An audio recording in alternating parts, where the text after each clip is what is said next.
Hey, you all, Carpetbagger here, coming to you live from the West, more specifically Los Angeles, California. And before I left California, there was an attraction that I wanted to check out. Behind me is the Academy Museum of Motion Pictures, a museum made by the people that give out the Oscar awards. Of course, that has been in the news recently as Will Smith has slapped Chris Rock, and for the first time it seems in years, the America has been obsessed with a situation involving celebrities that has no impact on our actual lives, which to me is a good thing. But yeah, the museum here, it only opened, I believe, less than a year ago, and I've not done too much research about what actually they have in the museum, because I like to experience things for the first time. I don't like to be spoiled about what I'm going to see. But fingers crossed, let's hope they have some cool movie props in here. Please follow me.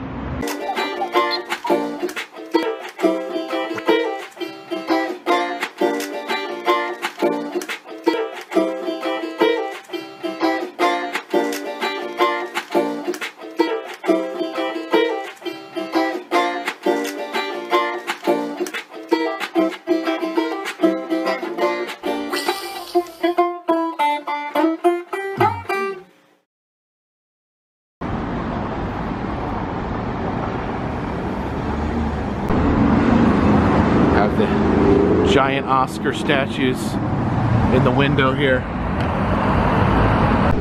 All right, looks like we enter back here. All right, so I guess we enter through the Spielberg Family Gallery. There's a lot of screens playing different clips and photos from movies. I'm guessing that makes sense because they're dealing with an agency that makes movies.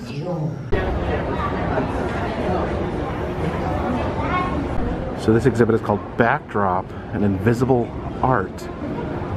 What's backdrop? Okay, so this is an exhibit about painted backdrops where they have like a painting in the back as if it were scenery. And here we have a backdrop, a hand-painted backdrop of Mount Rushmore. This was used in the film North by Northwest.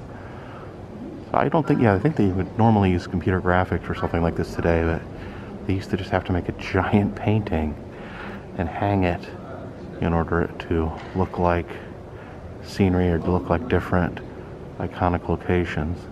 And here we enter the Stories of Cinema section.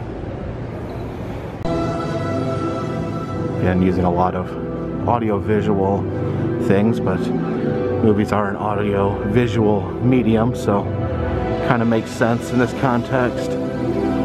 Oh, here is the Citizen Kane section. Was determined by the Academy to be the greatest film ever made in the 1940s, and it still holds up. It is a great film for anyone out there who hasn't seen it. And I can't believe the prop they have here. This is so amazing. It is Rosebud sled. Oh, now for those who watch my videos, I do the gag where I shake the snow globe and say Rosebud. Now the movie Citizen Kane, just a quick overview here. A very rich man dies, he breaks a snow globe, and it whispers his last words, Rosebud. And he was referring to his childhood sled. That was the thing that was the most important to him when he died. So yeah, that's kind of an homage to Citizen Kane, I do. Ridiculous, I know, but that is crazy. So the best film ever made. The best film ever made. Citizen Kane, it's official, it was decided, it was voted on, the best film ever made. And here's the driving force behind that film. Rosebud. Rosebud. It says here on the sign that there was exactly 3 Rosebud sleds created. They threw one into a fire for the movie, and Orson Welles didn't like that take, so they burned the second sled.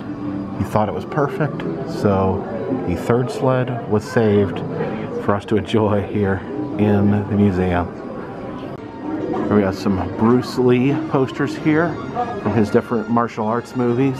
And then we have the costume that Bruce Lee wore in Enter the Dragon.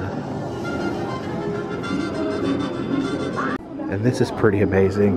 Bruce Lee's Numchucks right here. Bruce Lee made Numchucks popular in the world, really.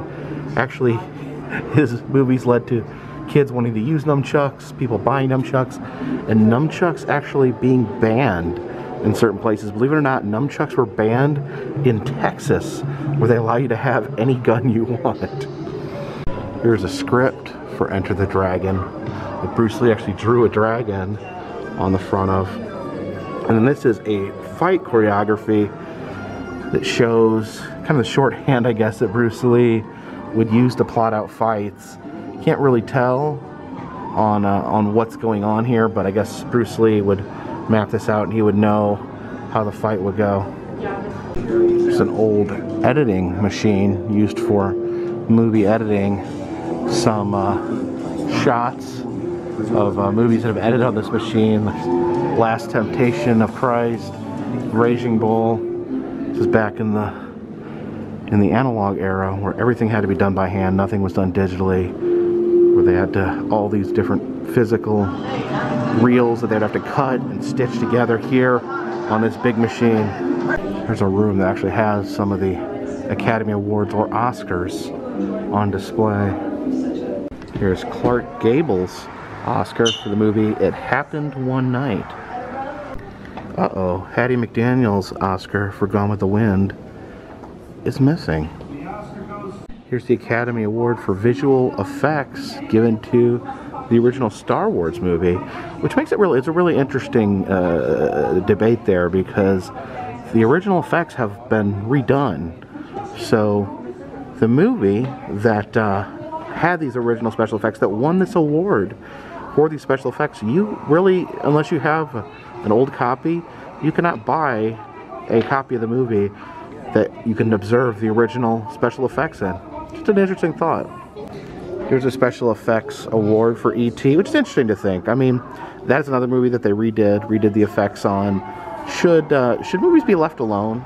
You know, once a piece of art is created, should it just be left as a piece of art that we can go back and view of its time, or should we do a bunch of fancy alterations and change guns to flashlights? Here's the award for Best Foreign Language Film for Crouching Tiger, Hidden Dragon, and then the Animated Feature Film Award that was given to Shrek. Here's a room focusing on the actual award ceremony. They have these screens on the wall that play the actual award speeches. And they have some of the dresses here worn at the Academy Awards. Here are the actual cards handed out during the ceremony where the winners are announced. Here's the winner envelope for Bram Stoker's Dracula for costume design. So they'd hand out, or the presenter would have this envelope, they'd open it up, and simply inside would be a note just telling them what to say. And the Oscar goes to Iko Ishika for Bram Stoker's Dracula. It's a little mock-up of what the stage would look like. You see the little presenter right there. It's a dress worn by Cher at the Academy Awards. There is Paul Newman's watch. And I think this is a temporary section. This is an exhibit on Spike Lee. Here's a suit that Spike Lee wore to the Academy Awards, that it was inspired by Kobe Bryant. And here's a guitar that was owned by Prince. There are some of the clapper boards used by Spike Lee. The film Do the Right Thing, one of the early Spike Lee films. And here are some shirts worn by his character in that movie.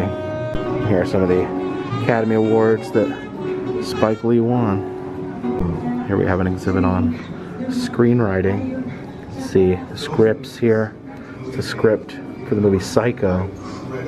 And look at this. Here is the storyboard for the shower scene in Psycho. You can see woman in the shower, the knife coming down. Very famous scene, how they used editing and stitched it all together. That's pretty amazing. But look at this here. The whole room dedicated to one of my favorite films, The Wizard of Oz.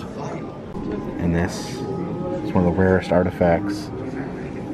The ruby slippers. I think the story is there's only 3 sets of the ruby slippers left. One is in the Smithsonian. It has a whole museum section dedicated to it. And then these are another pair here at the Academy Museum.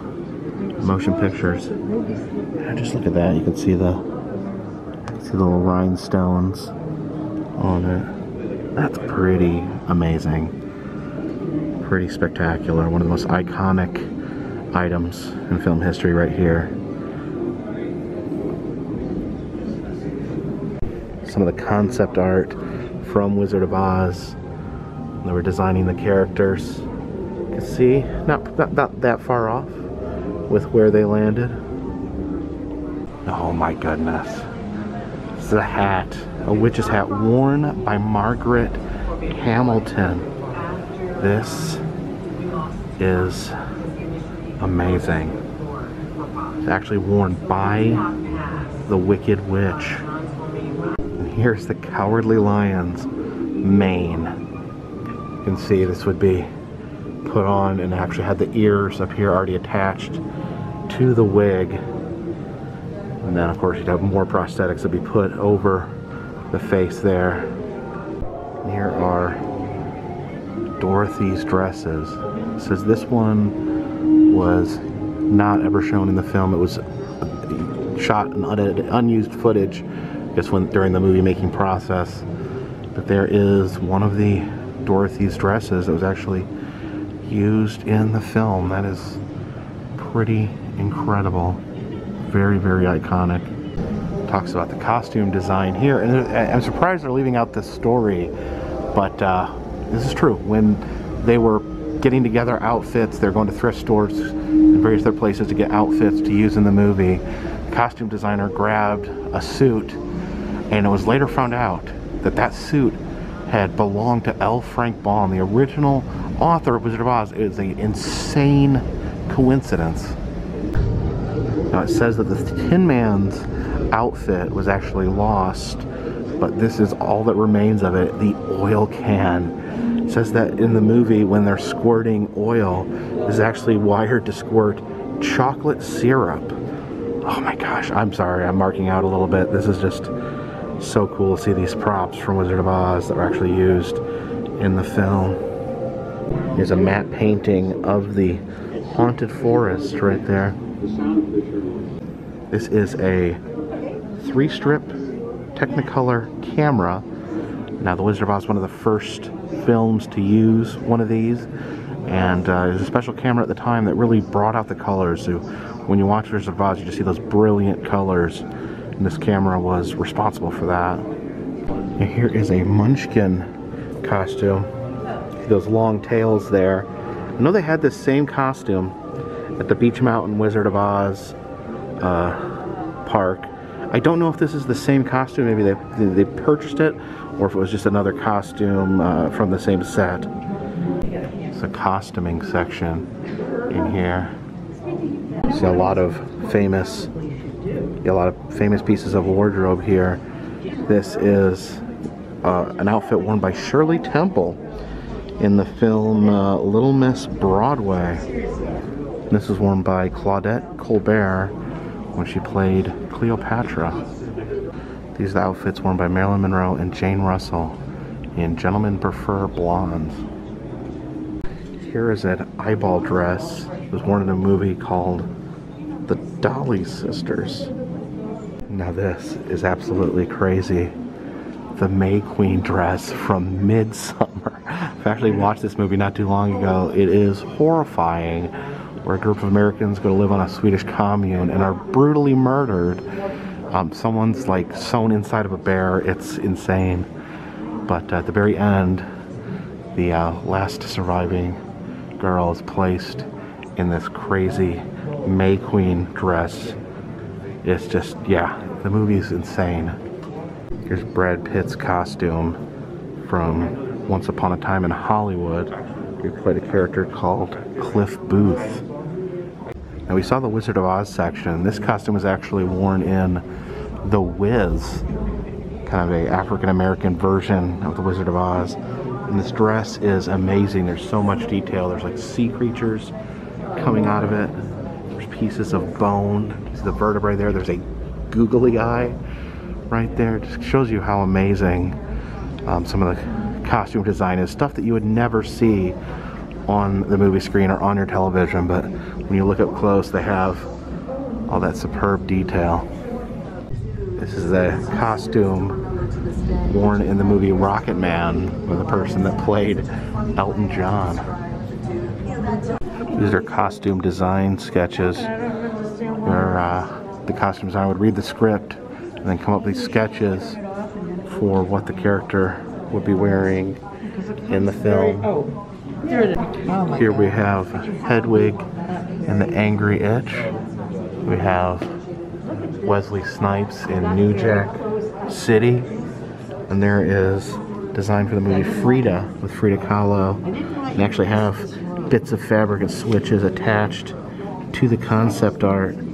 That's very interesting. Here is Russell Crowe's outfit from Gladiator. And the next to that is is an outfit from Hidden Dragon, Crouching Tiger. And here's a dress worn by Salma Hayek as Frida Kahlo in the movie Frida. Here's the costume from the movie Us, that iconic red jumpsuit, along with those golden scissors. Very creepy movie. Here is Matthew McConaughey's spaceman outfit from the movie Interstellar. This is Jeff Bridges' outfit from the movie True Grit. It was a remake of a John Wayne movie, and they're both pretty good. Oh, and this is iconic. This is Jeff Bridges' outfit from The Big Lebowski. This is the dude wearing his shorts and his bathrobe. That's pretty amazing.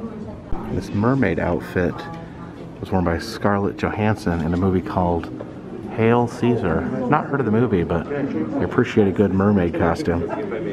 Here's some cans of Max Factor makeup that be used in the movies.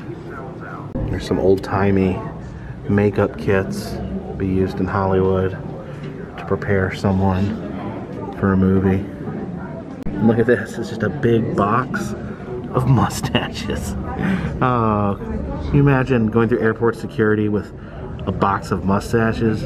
They'd think you were a crazy person. These are life masks that be used to create prosthetics. There is Clark Gable right there, Mel Brooks, and Don Cheadle. These are all wigs from the movie Dolomite in 2019. These here are all Eddie Murphy right here. We have some other wigs there. And you can see the hair